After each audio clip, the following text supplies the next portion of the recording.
नमस्कार। उच्च सदन राज्यसभा में जनपद का प्रतिनिधित्व कर रही हमारी बड़ी बहन आदरणीय सांसद श्रीमती सीमा द्विवेदी जी हमारे बीच हैं और आज सारे शिक्षक यहां पे हम लोग इकट्ठा हुए हैं। 1 सितंबर 2025 को सुप्रीम कोर्ट का आदेश आया जिसमें शिक्षकों के सामने बड़ी विकट स्थिति उत्पन्न हो गई है। पहले तो हम स्वागत करते हैं दीदी आपका।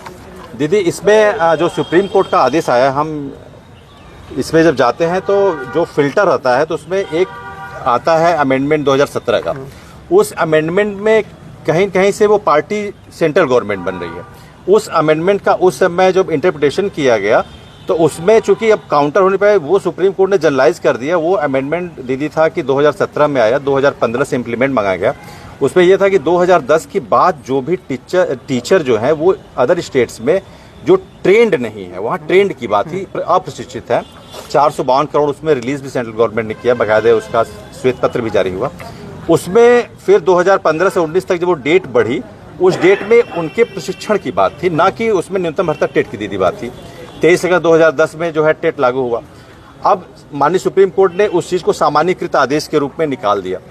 तो अब दीदी उसमें ये है समस्या हमारे सामने कि केंद्र सरकार अब एक पार्टी के तौर पर है और 36 दिन हो गए हैं, केंद्र की तरफ से कोई भी आधिकारिक बयान नहीं आया। ये पूरे भारत में पैन इंडिया की बात करें तो 9.8 मिलियन 98 लाख टीचरों की बात है। अपने प्रदेश में भी 2,60,000 टीचरों की बात। तो हम आपका इस पे जो है अधिकृत एक वो चाहते हैं कि क्या बयान है। देखिए, आप सभी हमारे शिक्षक भाई और संतोष जी ने मुझसे कुछ जानना चाहा और हमसे मेंबर ऑफ पार्लियामेंट हूँ, राज्यसभा के हूँ, जौनपुर की हूँ, पूरे प्रदेश का प्रतिनिधित्व करती हूँ। और जो शिक्षकों की बात है तो शिक्षकों को जो सुप्रीम कोर्ट का ऑर्डर आया वो कहीं न कहीं से, देखिए सुप्रीम कोर्ट पर टिप्पणी करने का हमको अधिकार नहीं, न टिप्पणी कर सकते हैं, लेकिन सुप्रीम कोर्ट से हम ये अपील जरूर कर सकते हैं कि इस पर पुनर्विचार करें। क्योंकि जो आदेश है वो कंट्रोवर्सी वाला है। वो आदेश कहीं और था लेकिन जा करके गिर पड़ा कहीं और पे गिर पड़ा। हमारी उत्तर प्रदेश सरकार आदरणीय योगी आदित्यनाथ जी को धन्यवाद देना चाहती हूँ। पहले तो इस बात के लिए कि सारे शिक्षकों को कैशलेस इलाज के लिए जो उन्होंने ये जियो जारी किया उसके लिए मैं उनको बधाई देना चाहती हूँ। बहुत स्वागत योग्य कदम है।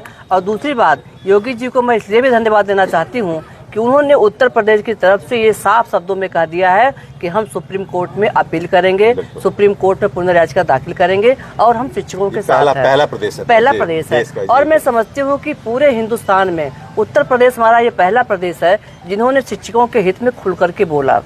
रही बात सेंट्रल की, सेंट्रल में हमारी गवर्नमेंट है।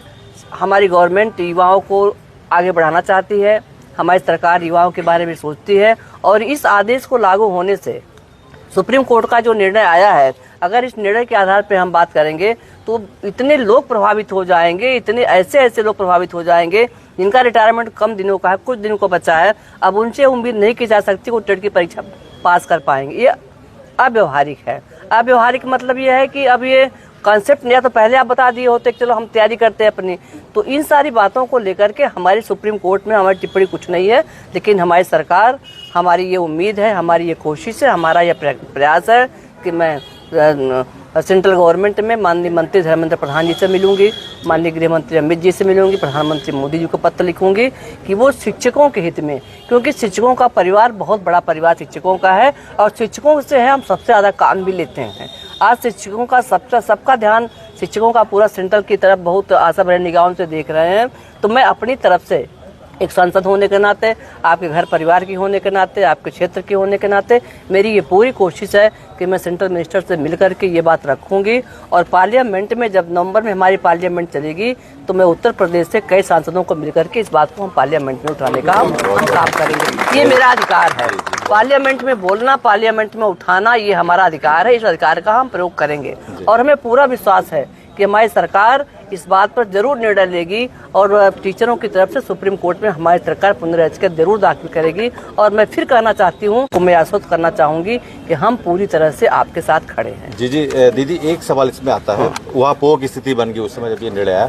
उसमें जब हम देखते हैं तो ये जो अमेंडमेंट आया 2019 लास्ट डेट था और 2025 में ये आदेश आया। उसमें ये जो गैप बना, ये स्थिति बनी कि ये अगर हमारे लिए वो वास्तव में होता तो तत्कालीन उस समय हमको वो सूचित किया जाता, क्योंकि हम प्रभावित पक्ष थे।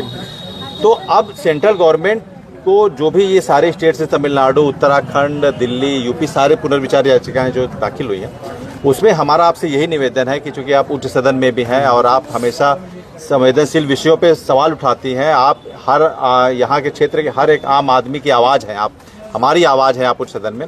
तो ये जो समस्या है इसमें दीदी ये है कि सरकार उसमें एक काउंटर करे, एक इंटरसेप्टिव काउंटर करे सेंट्रल गवर्नमेंट की। उसमें दीदी ये आए कि सरकार ये एक एफिडेविट, वेल एलैबोरेटेड एफिडेविट दे कि ये 2019 की जो अंतिम तिथि का जो विषय है ये टेट से जुड़ा नहीं था। इसमें जो भी हमने आरटी एक्ट 23(2) में संशोधन किया है वो अप्रशिक्षित शिक्षकों के लिए था। तो आप अगर इसके लिए एक सरकार से अधिकृत वो श्वेत पत्र जारी करा दें या एक आधिकारिक बयान ही MHRD डिपार्टमेंट से कोई जो उनके सेक्रेटरी हो, चाहे माननीय धर्मेंद्र प्रधान जी हो, तो एक शिक्षकों के लिए एक राहत की सांस हो जाएगी कि जो हमारा सुप्रीम बॉडी है सेंट्रल गवर्नमेंट, वहां से हमको कुछ दिलासा, कुछ ढांढस मिल गया। अब देखिए, मैं 9 तारीख को हमारे पार्लियामेंट में हमारी मीटिंग कमेटी की हमारी बैठक है, पार्लियामेंट में जाऊंगी और प्रधान जी रहेंगे उनसे मिलूंगी, और नहीं रहेंगे तो मैं उनके सचिव से मिल करके आपकी बात को रखूंगी। और ये बात बिल्कुल सही है, अगर ये बात 2019 की बात जो अब जाकर के लागू हुई, अगर पहले रही होती तो अब तो कोई विचार करता, तो हम होते, हमको तो इधर के हुए ना हम उधर के हुए। तो इसलिए सरकार आपके साथ खड़ी रहेगी, ऐसी मेरी कोशिश है, ऐसा मेरा प्रयास है। हम लोग का पूरा विश्वास है। इसमें ये है कि जैसे जो 2017 का इंटरप्रिटेशन हुआ है और हमारे राज्य सरकार की तरफ से भी 2017 में ही अक्टूबर नवंबर में एक पत्र जारी हुआ है, उसमें सीधा उन्होंने उसका इंटरप्रिटेशन ये किया है कि प्रशिक्षित शिक्षक किसी भी तरह से वो बच्चे न रहे, कहीं भी न रहे, उनको 2019 तक उन्होंने एक वेबसाइट भी लॉन्च की। इस साइट पर जा करके आप लोग ऑनलाइन ट्रेनिंग करके परीक्षा दे करके आप प्रशिक्षित जो है 2019 तक प्रशिक्षण प्राप्त कर लें। बस हम लोग यही चाहते हैं कि NCT की जो गाइडलाइन है उसमें RT एक्ट के अंतर्गत ये बात स्पष्ट रूप से जो थोड़ा बहुत जो पसोपेश की स्थिति सुप्रीम कोर्ट ने अपना जजमेंट किया के बादल है, तो वो वो कह दे कि नहीं 2010 के या जो RT उनको इस चीज से मुक्त किया जाता है। बस ये स्पष्ट रूप से ये डिमांड हमारी यही उनसे करेंगे।